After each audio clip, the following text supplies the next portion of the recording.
చేస్తున్నారా అంటే దీని మీద? ఎందుకంటే మీ కంబ్యాక్ అంతా కూడా ఇదంతా స్టడీ చేసిన మీదే ఉంటుంది కదా, అందుకోసం.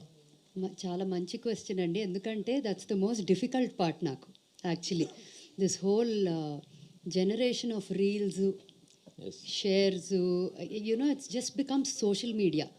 పాట ఎంత బాగుంది, సినిమా ఎంత బాగుంది కన్నా కూడా వైరల్ అనే వర్డ్ ఈజ్ లైక్ సచ్ నాకు ఆల్మోస్ట్ నేను నిన్న రాత్రి అంటా ఉన్నా, బాబోయ్ ఈ ప్రెషర్ ఏంటి, పాట బాగుంటే దాని అంతటి అది హాయిగా వెళ్ళిపోయేది ఒకప్పుడు, ఈ గోల్ అంతా ఏంటి, ఈ ప్లానింగ్ ఏంటి, ఇన్స్టాగ్రామ్ ఏంటి, రీల్స్ ఏంటి, డాన్స్లు వేయటం ఏంటి, 10 మంది చేసి షేర్ చేయటం ఏంటి, అసలు ఇదంతా నాకు నిజం చెప్పాలంటే చాలా స్ట్రెస్ఫుల్ అనే చెప్పాలి.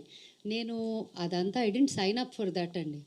నేను నా పాత ఓల్డ్ స్కూల్ స్టైల్లోనే యాక్చువల్లీ సైన్ అప్ అయ్యాను.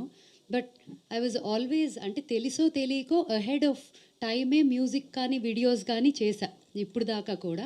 ఇది కూడా అలా ఉండాలి అనే మైండ్ సెట్తో చేశానే తప్ప దీన్ని మార్కెటింగ్ ఇప్పుడున్న ట్రెండ్ ప్రకారం అనే thought was my last thing. అంటే అది నిన్న రాత్రికి వెలిగింది, అదొకటి ఉంది కదా అని.